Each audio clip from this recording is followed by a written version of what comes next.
এই সেই পৃথিবী কাঁপানো আলোকচিত্র যা তোলার পর ফটোগ্রাফার নিজেই আত্মহত্যা করেছিলেন।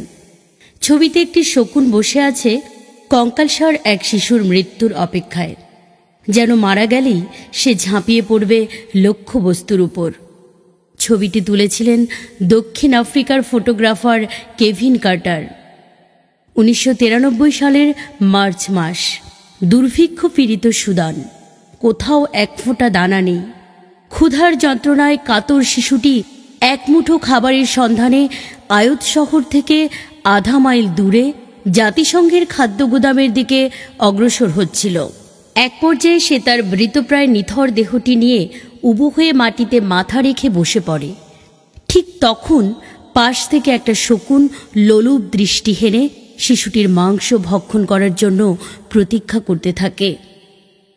এই ছবি দ্য নিউ ইয়র্ক টাইমসে প্রকাশিত হলে বিশ্বজুড়ে তোলপাড় সৃষ্টি হয়। 1994 সালে সেরা ফিচার ফটোগ্রাফির জন্য পুলিৎজার পুরস্কার জিতে নেয় ছবিটি।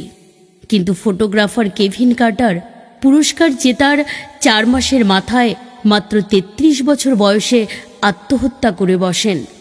পরে জানা যায় ছবিটি তোলার পর থেকেই তিনি মানসিকভাবে ভেঙে পড়েছিলেন।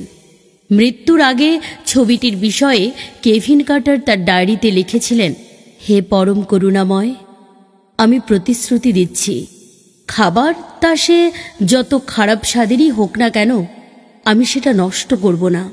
এমনকি আমার পেটে ক্ষুধা না থাকলেও না। আমি প্রার্থনা করি আমরা চারপাশের পৃথিবীর প্রতি আরও সংবেদনশীল হব এবং আমরা আমাদের ভেতরের স্বার্থপরতা এবং সংকীর্ণতা দ্বারা অন্ধ হয়ে যাব না।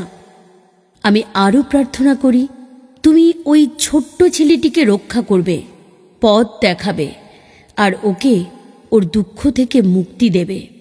এই ছবি যেন মানুষকে মনে করিয়ে দেয় ওই শিশুটির তুলনায় তারা কতটা ভাগ্যবান, কারণ তোমার করুণা ছাড়া কারো ভাগ্যে একটি দানাও জোটে না। বিদায়।